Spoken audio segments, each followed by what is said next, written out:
Kasih setiamu tak berkesudahan, anugerahmu limpah dalam kehidupan kami. Kami bersyukur untuk itu semua Tuhan. Saat ini kalau kami bisa merayakan Paskah itu karena anugerah-Mu. Kami merayakan kemenangan yang daripada Tuhan. Kami telah menang, bahkan lebih daripada pemenang. Diberkati firman-Mu, dan kami akan semakin diteguhkan. Kami akan semakin dikuatkan. Nama Tuhan Yesus Kristus ditinggikan di tempat ini. Dan tak ada satu kuasa yang sanggup berada di tempat ini. Hadirat Tuhan, kuasa Tuhan ada di tempat ini. Dan kami meninggikan nama Raja di atas segala raja, Yesus Kristus Tuhan. Yang percaya katakan amin. Haleluya. Shalom. Silakan duduk Bapak Ibu Saudara. Puji Tuhan. Haleluya. Senang sekali bisa ada di tengah-tengah Bapak Ibu. Sudah sekian mungkin ratusan purnama. Ya, ratusan purnama ya, di awal-awal ketika perintisan jemaat di tempat ini ya, saya, Pak Johnson, Pak Benny, kita semua ya merintis bersama-sama. Bu Vince di Wawua dulu sana ya, markasnya luar biasa. Mungkin Bapak Ibu mungkin baru kali ini melihat saya, tidak masalah. Yang penting Bapak Ibu ketemu Yesus Kristus Tuhan. Amin. Haleluya. Ya, saya juga senang bisa ketemu dengan AI saya, tante saya ya. Sudah sekian lama juga tidak ketemu di tempat ini. Ya, Tuku Hedi ya. Oke. Nama saya ada di sini dan kadang-kadang orang salah menyebutnya dan saya dikira perempuan.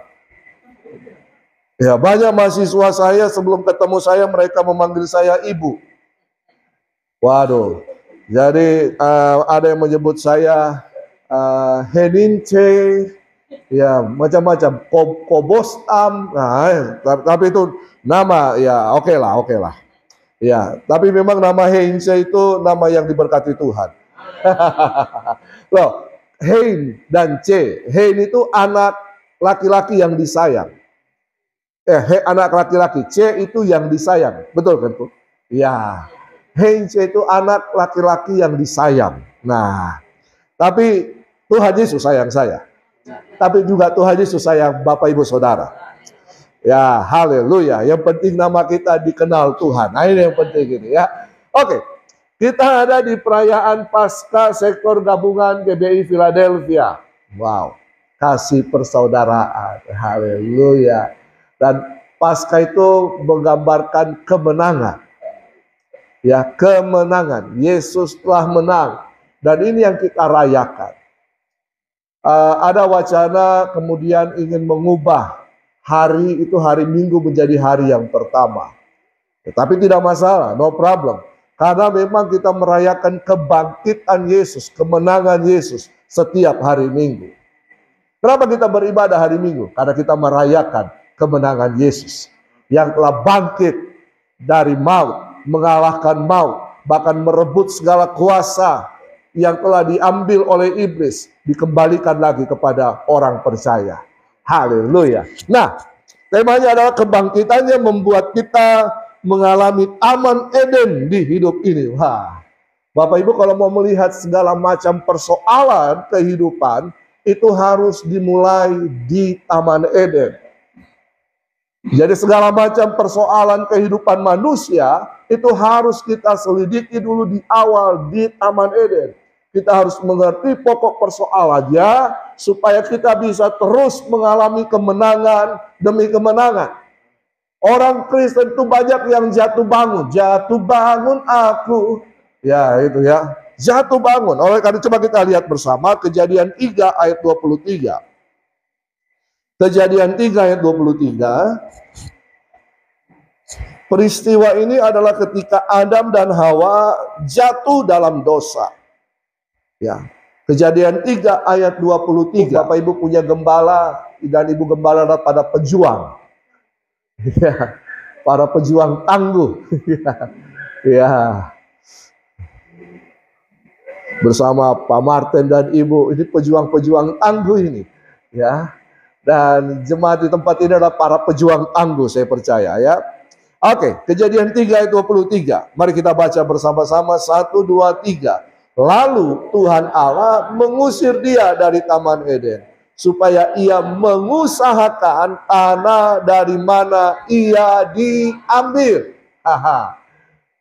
Ketika manusia jatuh dalam dosa, maka manusia diusir keluar dari Taman Eden.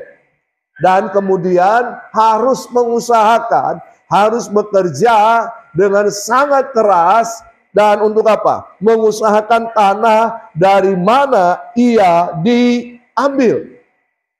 Saya tidak percaya bahwa manusia merupakan proses evolusi dari monyet atau kera menjadi manusia. Adakah yang percaya di tempat ini? Ada? Tidak ada. Bahwa manusia diciptakan dari debu tanah. Nah, ini dia. Lalu kemudian Tuhan menghembuskan nafas hidup kepada manusia. Nanti kita akan bahas. Nah, bahwa Tuhan itu menciptakan manusia bukan tanpa tujuan. Ada tujuan-tujuan Allah dalam kehidupan manusia. Saya dan saudara diciptakan bukan diciptakan dengan sembarangan. Kita lahir, kita ada di muka bumi ini bukan dengan sia-sia. Bukan karena kemauan orang tua kita yang berhubungan lalu kemudian kita lahir. Bukan karena Tuhan di awalnya merasa kesepian, lalu kemudian dia jalan-jalan dan dia berkata, oh saya ingin membuat taman. Lalu Tuhan membuat taman. Oh dia lagi jalan-jalan sendiri, saya butuh teman cerita, teman ngobrol. Lalu Tuhan membuat manusia. Tidak demikian adanya. Bahwa manusia tidak diciptakan tidak dengan tujuan. Manusia tidak diciptakan dengan sia-sia, tetapi ada tujuan Tuhan dalam kehidupan manusia. Nah, manusia ini yang tidak bisa atau kurang mampu mengenal tujuan-tujuan Tuhan. Saya kasih tahu secara umum. Ada tujuan Tuhan dalam kehidupan kita. Kejadian 1 ayat 26. Kejadian 1 ayat 26 berkata begini. Mari kita baca bersama-sama. 1, 2, 3. Berfirmanlah Allah, baiklah kita menjadikan manusia menurut gambar dan rupa kita, supaya mereka berkuasa atas ikan-ikan di laut dan burung-burung di udara, dan atas segala ternak, dan atas seluruh bumi, dan atas segala binatang melata yang merayap di bumi. Tuhan berkata, baiklah kita. Ide Tuhan menjadikan manusia. Tuhan mempunyai ide untuk menjadikan manusia dengan tujuan keserupaan yang pertama. Bahwa manusia itu diciptakan menurut gambar dan rupa Allah. Coba lihat kiri kanan. Lihat kiri kanan, pandang wajahnya. Dan katakan, kamu itu diciptakan Tuhan keserupa dengan dia. Tidak peduli mau hidung mancung ke dalam, keluar, tidak peduli. Tidak peduli jerawatan, tidak peduli. Tidak peduli warna kulitmu, tidak peduli. Tetapi saya dan Bapak Ibu diciptakan dengan tujuan keserupaan. Amin. Ada tujuan keserupaan. Sehingga kita dalam kehidupan ini, kita harus berproses untuk menjadi serupa dengan Kristus. Sebagai anak sulung dari Allah, gambaran daripada Allah, kita harus berproses ke sana. Ku mau sepertimu, Yesus, disempurnakan selalu. Siapa mau diproses oleh Tuhan? Menjadi sempurna. Sesuai dengan gambaran Kristus. Kalau kita mau diproses, Tuhan akan gampang angkat kita. Amin. Nah, yang kedua adalah setelah kita diproses dalam keserupaan, dengan keserupaan bersama Kristus kita akan berkuasa. Berkuasa atas ciptaan-ciptaan Allah, bukan berkuasa atas manusia. Ya, firman Tuhan katakan kita akan berkuasa atas ikan-ikan di laut, dan burung-burung di udara, dan atas ternak, dan atas seluruh bumi, dan atas segala binatang melata yang merayap di bumi. Nah, perhatikan di sini. Kita harus diproses dalam keserupaan supaya kita bisa berkuasa. Kata berkuasa di sini mengandung arti melayani dan mengelola. Berarti kita harus melayani sesama dan mengelola semua ciptaan Tuhan. Bukan untuk menaklukkan manusia, berkuasa atas manusia. Tuhan tidak sebutkan di sini dalam Kejadian 1 ayat 26. Amin. Nah, kita harus melakukan ini. Ini tujuan Tuhan menciptakan manusia. Bahwa kita diciptakan hampir sama dengan Allah. Ini suatu kemuliaan yang luar biasa.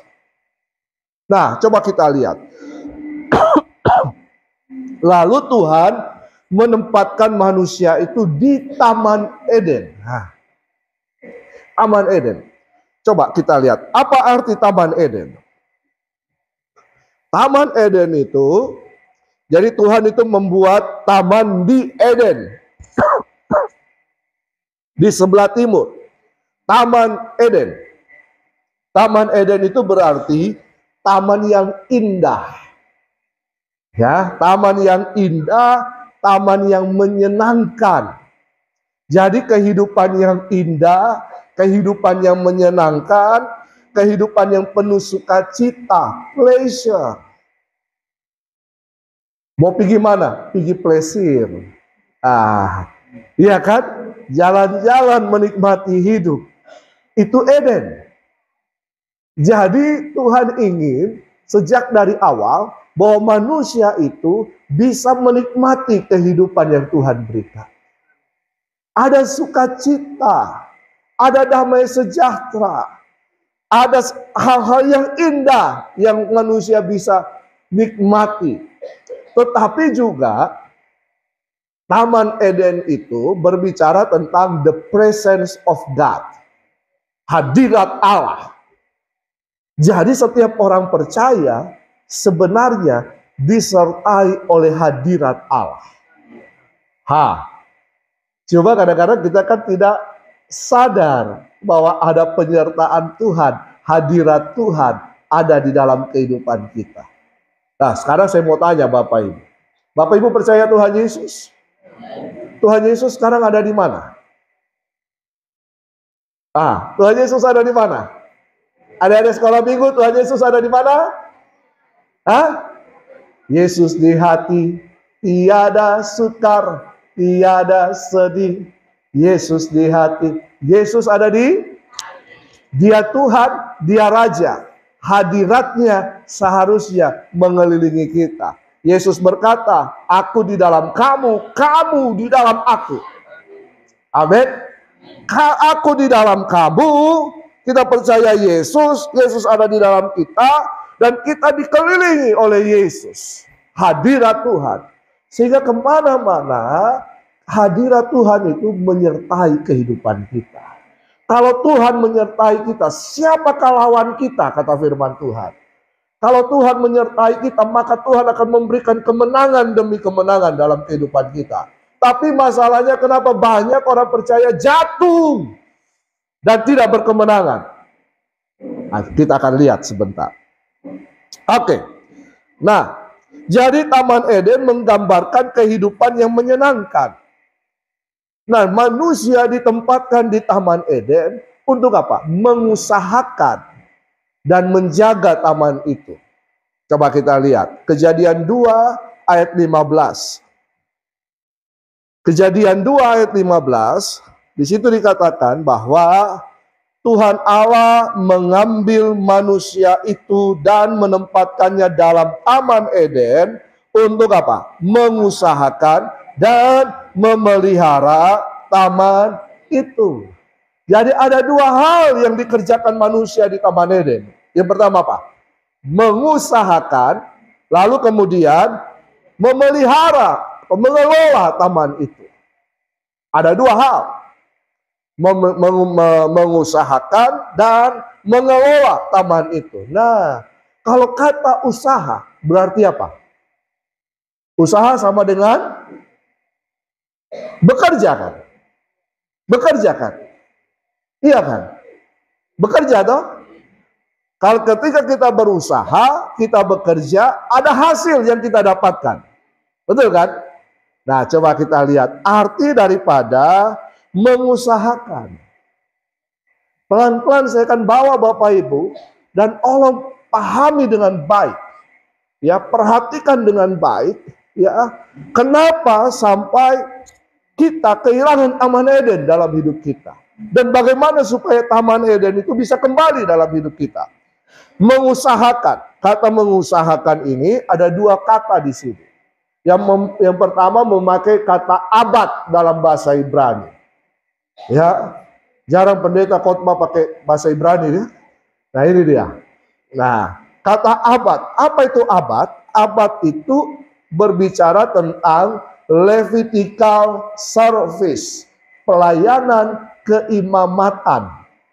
Firman Tuhan, kamulah bangsa yang terpilih, imamat yang rajani. Nah, keimamatan ini erat kaitannya dengan ibadah. Ibadah.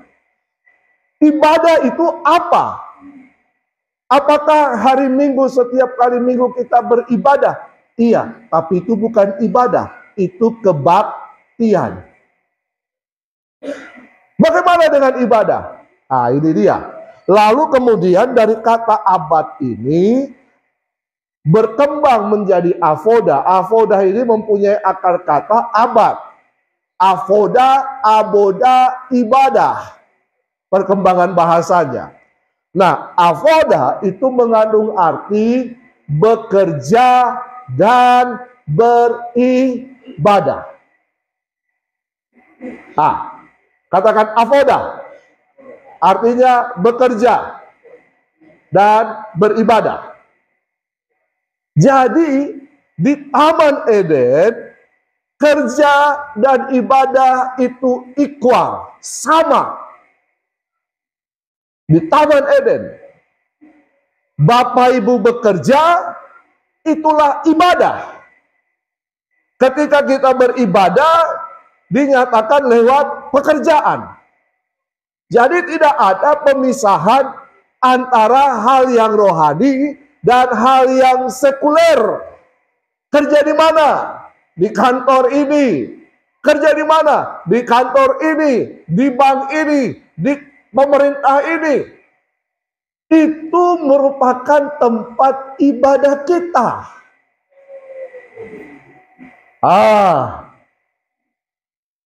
Orang sekarang kerja, betul kan?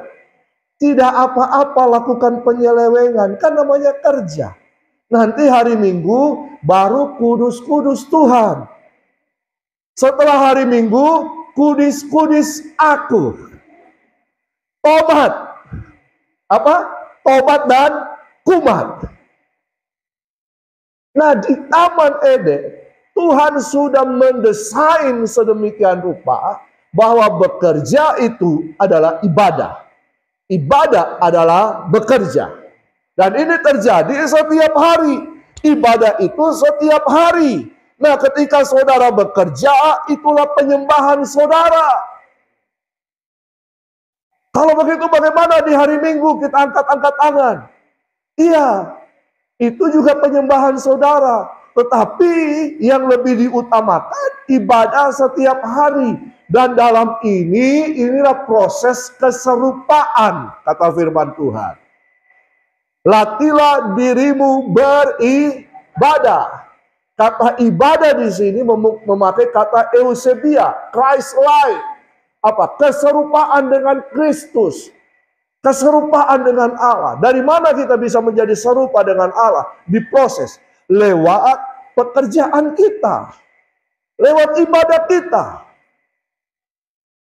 Ibu-ibu masak, pekerjaan rumah tangga, itu juga ibadah. Amin. Apapun yang kita kerjakan, itu merupakan ibadah kita kepada Tuhan. Jadi, kalau begitu, saya harus bekerja dengan sungguh-sungguh.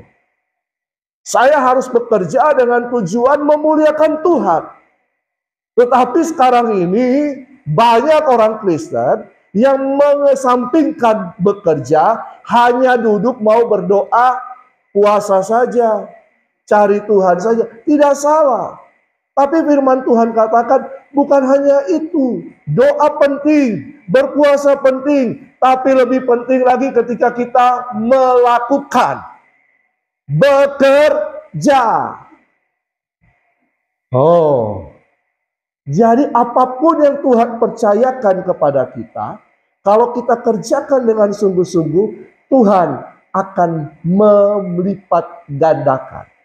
Nah, oh tapi Pak, saya kan tidak bekerja, saya tidak bisa, saya tidak punya kemampuan. Ini dia, coba saya akan terangkan kepada Bapak Ibu, bahwa the first mention, kata berkat, itu ada di mana? Kata berkat pertama kali diucapkan atau dituliskan di kitab mana dalam Alkitab? Kejadian 1 ayat 28. Coba kita lihat. Kita baca sama-sama. 1, 2, 3. Allah memberkati mereka. Siapa ini? Adam dan Hawa. Lalu Allah berfirman kepada mereka, beranak cuculah dan bertambah banyak, penuhi bumi dan taklukkanlah itu, berkuasa atas ikan-ikan di laut dan burung-burung di udara dan atas segala binatang yang merayap di bumi. Haha. Mana yang datang lebih dahulu? Bekerja atau diberkati? Dari ayat ini, mana lebih dulu? Allah memberkati mereka lalu berfirman. Allah memberkati Adam dan Hawa lalu memberikan tugas dan tanggung jawab. Betul kan? Betul kan? Berkat itu ada dua. Coba lihat slide berikutnya. Berkat itu bisa berbicara tentang upah. Orang yang bekerja harus dapat upah. Betul? Iya kan? Siapa yang bekerja mengharapkan THR? Ya, upah. Kerja itu harus ada upah. Dan seringkali orang percaya, orang Kristen hanya berharap pada upah, gaji. Betul? Gaji ini bisa habis tengah bulan. Ayo ibu-ibu yang kelola keuangan. Betul kan? Gaji ini bisa habis tengah bulan. Ya. Tetapi di ayat ini, kata berkat itu, ya kata upah itu barakah, barokah. Ayam penyet barokah. Ya, tapi di ayat ini kata berkat itu adalah barak dalam bahasa Ibrani. Artinya dua, memuji Tuhan, menyembah Tuhan. Yang kedua adalah penyertaan Tuhan. Sama ketika seorang pendeta yang menumpangkan tangan atas mempelai. Jadi kata berkat di sini, tangan Tuhan ada di atas kepala orang percaya. Penyertaan Tuhan. Penyertaanmu sempurna, rancanganmu penuh damai, aman dan sejahtera, walau di tengah badai. Apa badainya? Iya kan? Badainya ini kan. Ayo, bukan soal komunikasi, bukan soal seks dalam keluarga, tapi yang menjadi sumber utama, no chien, no love, no chien, no makan. Betul kan? No chien, perang. Masalahnya di situ. Karena kita hanya berharap pada upah. Saya tidak mampu Tuhan. Saya tidak bisa, tidak ada modal. Tunggu dulu. Ketika Tuhan memberikan nafas hidup kepada Adam, Tuhan menciptakan manusia dari debut tanah dan memberikan nafas hidup. Nafas hidup ini berbicara tentang apa? Kemampuan Allah berikan kepada manusia. Amin. Ini modal awal. Apa yang Allah berikan lagi? Kesadaran intelektual. Ada di sini yang punya otak? Yang tidak punya otak tolong angkat tangan.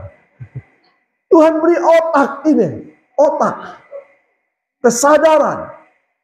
Apalagi Tuhan berikan kemampuan, talenta, hikmat. Jadi tidak ada, saya mau bilang apa? Sebenarnya tidak ada masalah dalam kehidupan kita soal ini. Karena Tuhan sudah memberikan modal awal dalam kehidupan kita. Cuma manusia itu, ini saya tidak enak bilang, tapi saya harus jujur kepada Bapak Ibu. Tunggu. Tuhan mempercayakan ada 1 talenta, 2 talenta, 5 talenta. Yang 2 dikerjakan sungguh-sungguh jadi apa yang Tuhan bilang? Sabaslah hai hambaku yang setia, engkau telah mengerjakan sungguh-sungguh. Setia dari perkara kecil, Tuhan tambahkan perkara yang besar. Masuklah dalam kesukaan, dalam Taman Eden. Nah, gitu. Ya. Lalu yang 5 dapat berapa? 11. Bonus. Kalau kerja sungguh-sungguh, Tuhan kasih bonus. Yang 5 dapat 10 plus 1. Amin. Bonus. Sama dengan yang keempat. Tapi yang 1. Apa yang Tuhan katakan? Hai pemalas. Apa itu malas? Malas berarti tidak melakukan apa-apa. Malas itu adalah mengerjakan hal yang sia-sia. Dan kesia-siaan itu erat kaitannya dengan kegelapan. Siapa penguasa kegelapan? Iblis. Jadi orang malas itu anaknya iblis. Loh, Yesus mengajarkan abur benih. Alkitab mengajarkan abur benih. Paulus mengajarkan tabur benih. Tabur saja, kapanpun tabur saja. Tabur saja, kamu tidak tahu mana yang tumbuh dan akan dituai. Betul kan? Tabur benih. Jadi Alkitab, Yesus, Tuhan kita, Raja kita, mengajarkan kita untuk bekerja. Apa perbedaannya bekerja di Taman Eden dan setelah jatuh dalam dosa? Bekerja di Taman Eden, kita menikmati pekerjaan kita. Sukacita. Tidak lagi bekerja rasanya sesuatu yang malas. Karena dosa mengakibatkan hal itu. Nah, berarti di sini tunggu, ini lagi yang satu. Jadi Taman Eden juga itu berbicara tentang keluarga. Tadi tentang kehidupan, pekerjaan. Sekarang keluarga. Lembaga pertama yang dibuat Tuhan di Taman Eden adalah apa? Keluarga. Ketika itu Tuhan sudah menciptakan Adam, lalu Tuhan melihat Adam. Dalam hati Tuhan, Tuhan bilang tidak baik Adam seorang diri. Iya kan? Aku akan memberikan penolong yang sepadan. Adam juga rasa tidak baik. Jomblo-jomblo tidak baik sendiri. Ya, Adam juga rasa. Adam dikasih tugas memberi nama binatang-binatang. Dia lihat satu-satu. Ada yang ekornya panjang, ada yang telinganya lebar, ada yang berbulu seperti dia, begitu ya gayanya, tapi tidak cocok. Adam tidak menemukan pasangan yang sepadan dengan dia. Lalu kemudian apa yang Tuhan kerjakan? Tuhan menidurkan Adam. Deep sleep. Artinya Adam percaya, berharaplah sama Tuhan soal pasangan hidup. Kalau yang jomblo cari sendiri, salah tulang rusuk. Lalu kemudian Tuhan mengambil tulang rusuk Adam dan memberikannya kepada membangunnya seorang wanita, manusia lain. Dibangunlah Hawa di situ. Jadi Hawa hidup. Lalu ketika Adam melihat Hawa, inilah dia tulang dari tulangku. Ada kesatuan di situ.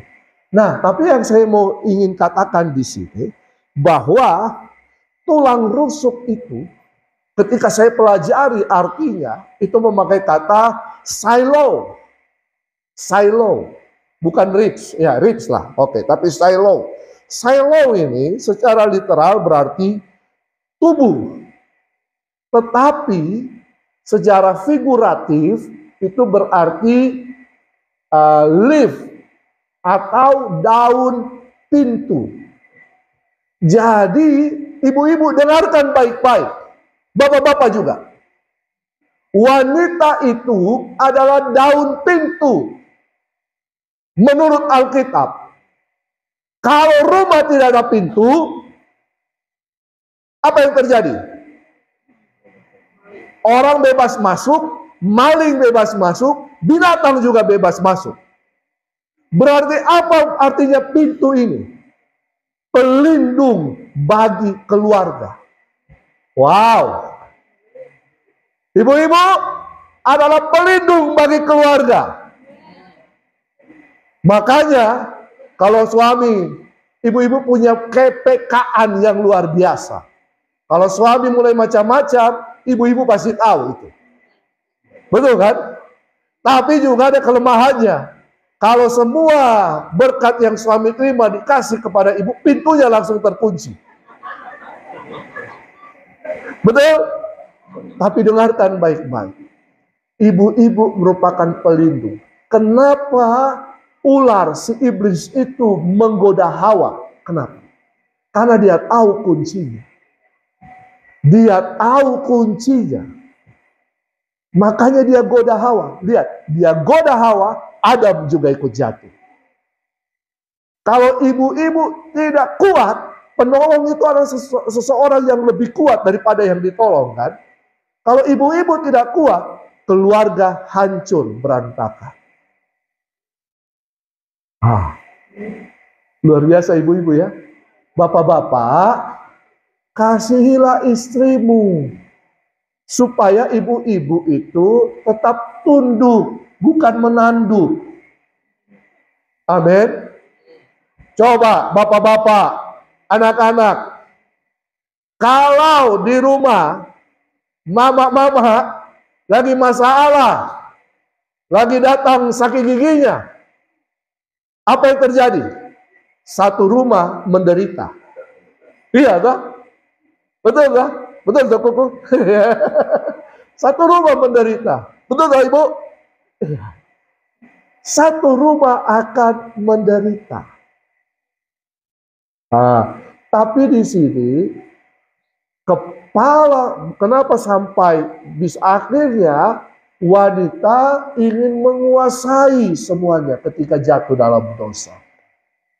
Padahal yang jadi kepala rumah tangga adalah bapak-bapak. Betul? Tapi karena bapak-bapak tidak mengasihi istri, maka istri akan membuka pintu celah. Sehingga berbagai masalah, persoalan akan datang. Luar biasa ibu-ibu ya. Bapak-bapak, kasihilah istrimu. Istri pada masa muda, bukan istri muda. Istri dari masa muda. Jangan cari istri muda. Bahaya. Ya. Nah, jadi ketika manusia jatuh dalam dosa, ini dia yang terjadi. Apa itu dosa? Pelan-pelan ya. Ya, karena saya memang mengajar ini supaya kita bisa mengerti. Tenang, makanan sudah ada tersedia. Apa itu dosa? Dosa itu bukan hanya mencuri, membunuh, selingkuh. Tapi dosa itu adalah penyimpangan dari tujuan Allah.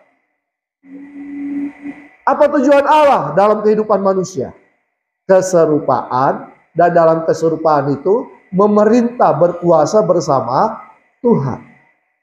Jadi dosa itu berarti jatuh dari tujuan, menyimpang dari tujuan. Nah, dosa mengakibatkan manusia menjadi budak iblis.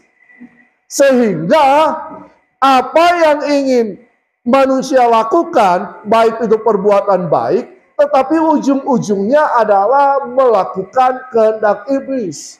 Paulus berkata, aku sebenarnya berbuat baik, membela agama, tapi ujung-ujungnya aku melakukan kejahatan, membunuh. Jadi dosa itu membuat kita mengikuti kehendak si iblis. Nah, kehendak si iblis adalah kejahatan. Jadi kita melakukan perbuatan-perbuatan dosa. Membunuh, mencuri, korupsi, dan sebagainya. Jadi karena kita berdosa. Nah, karena kita jatuh dalam dosa, manusia jatuh dalam dosa, manusia kehilangan aman Eden. Kehilangan apa? Sukacita, kehilangan hadirat Tuhan. Sehingga yang terjadi adalah keluarga menjadi kacau. Apalagi bekerja menjadi kutuk. Tadi ayat yang pertama, mengusahakan dengan keras tanah yang menjadi bahan baku pembuatanmu, manusia. Apalagi hidup dalam kesengsaraan, masalah, penderitaan. Bukan Tuhan sudah bosan sama manusia, kayak lagu tadi. Bukan. Karena yang mengakibatkan penderitaan manusia sendiri. Manusia itu sendiri. Mungkin Tuhan sudah bosan. Tuhan tidak bosan. Tangan Tuhan tetap terbuka. Hai marilah.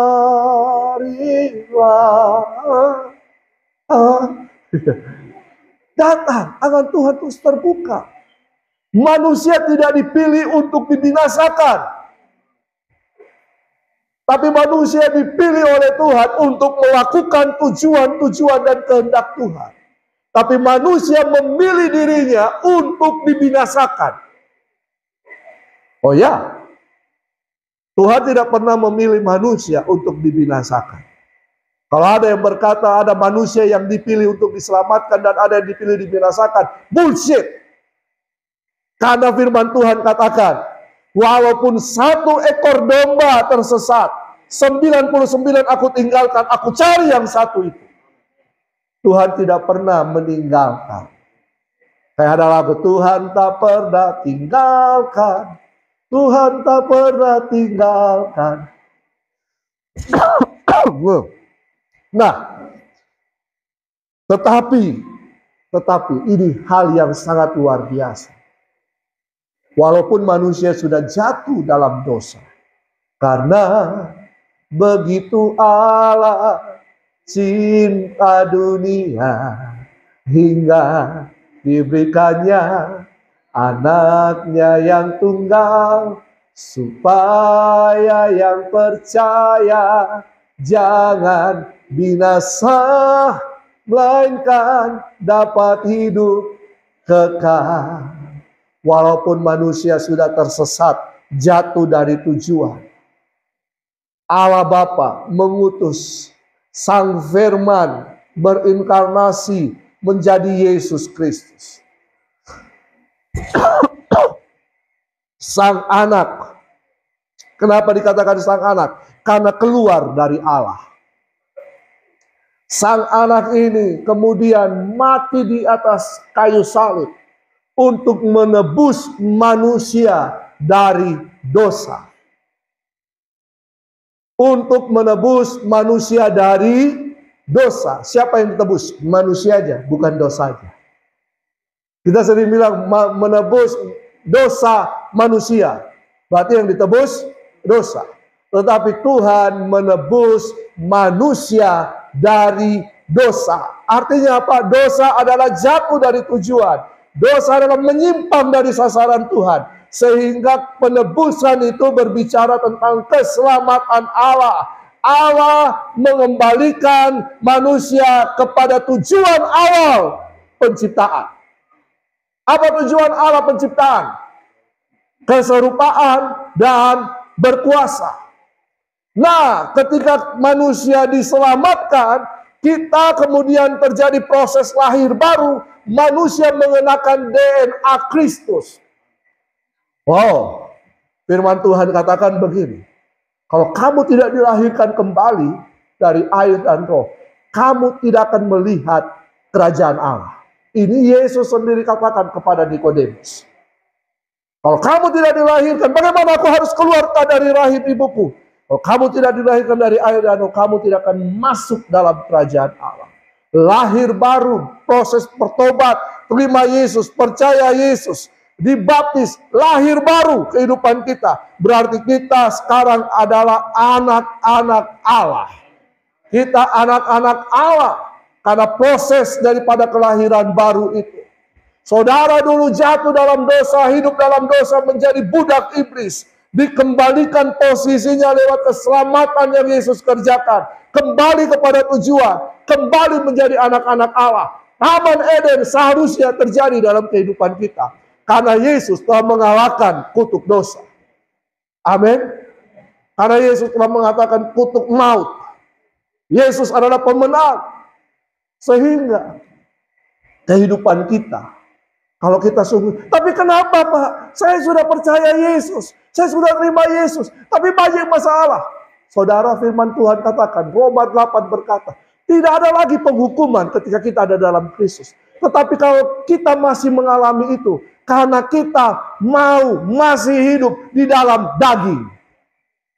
Bukan di dalam roh. Nanti baca di rumah baik-baik, Roma pasal 8. Karena kita masih mau hidup di dalam daging. Daging ini enak, saudara. Oh, hidup kudus itu susah.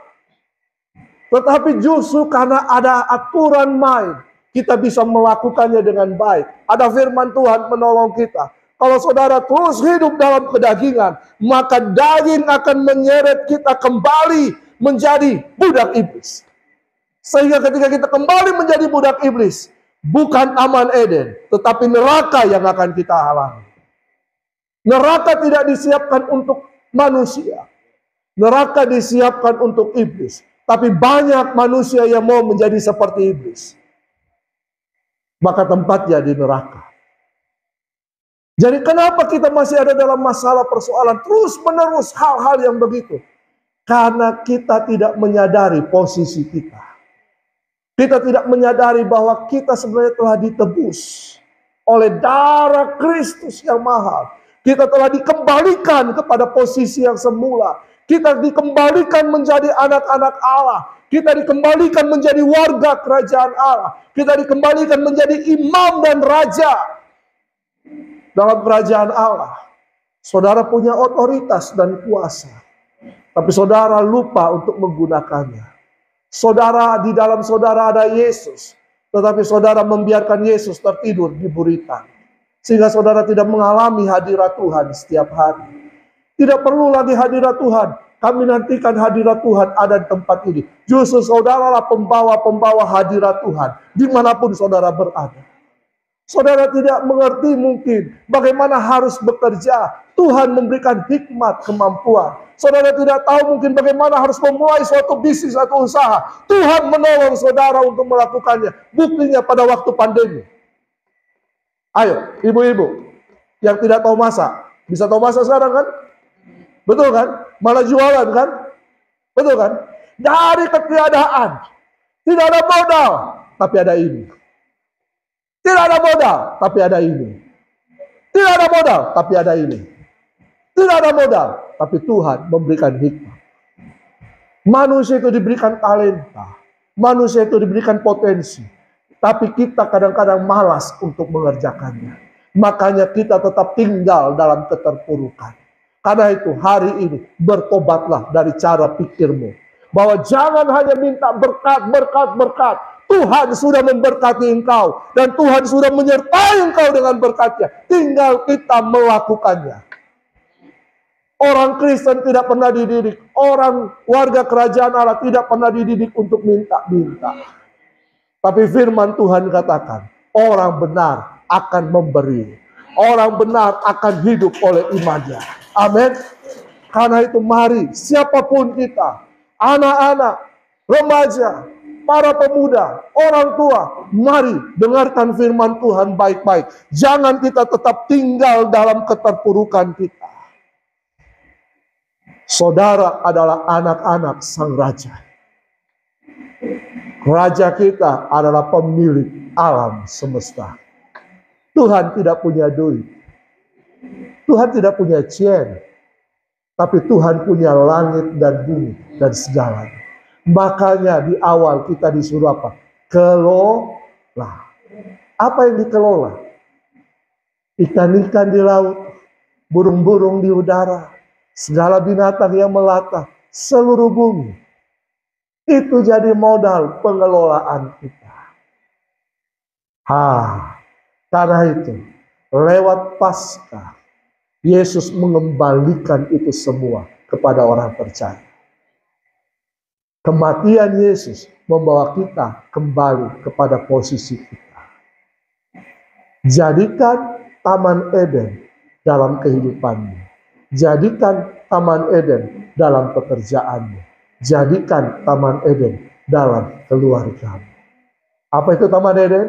Ada sukacita, ada hadirat Allah. Bukan bentuk fisik, tapi penyertaan Tuhan terjadi. Amin. Penyertaanmu sempurna, rancanganmu penuh damai, aman dan sejahtera, walau di tengah badai.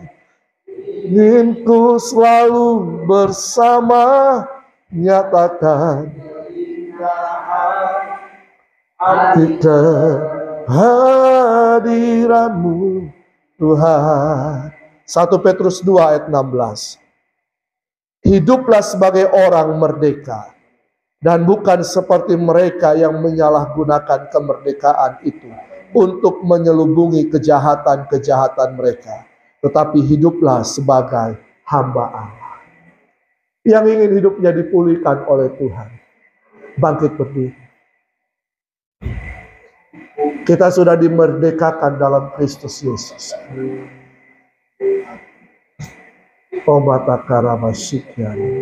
Kuasa kebangkitan itu ada di tempat ini.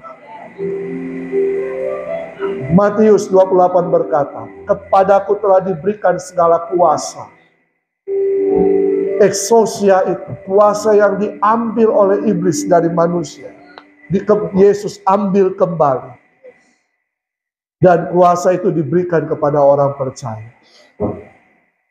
Kuasa itu akan menaklukkan segala hal-hal yang tidak baik. Kuasa itu adalah kuasa pemerintahan. Firman Tuhan katakan,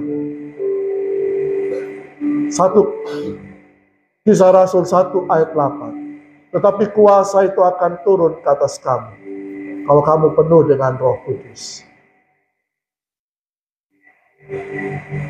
Roh Kudus ada di tempat ini. Kamu akan menerima kuasa itu kembali. Buka hati. Buka hati. Percaya kepada Yesus. Sungguh-sungguh. Anak-anak muda, siapapun kita, serahkan hidupmu sungguh-sungguh kepada Tuhan. Karena Engkau mulia dan berharga dalam pemandangan Tuhan. Kita semua ini mulia dan berharga dalam pemandangan Tuhan. Karena kasih-Nya yang besar, Ia rela mengorbankan kehidupannya, supaya kita bisa dikembalikan kepada tujuan. Kita menjadi pelaksana-pelaksana kehendak Allah. Dan Roh Kudus ada di tempat ini yang memampukan kita. Buka hatimu, minta Roh Kudus, terima Roh Kudus. Biar malam ini menjadi malam terobosan bagimu. Malam ini menjadi malam kebangkitan bagimu. Karena Yesus telah bangkit. Kuasa kebangkitan itu ada di dalam kehidupanmu.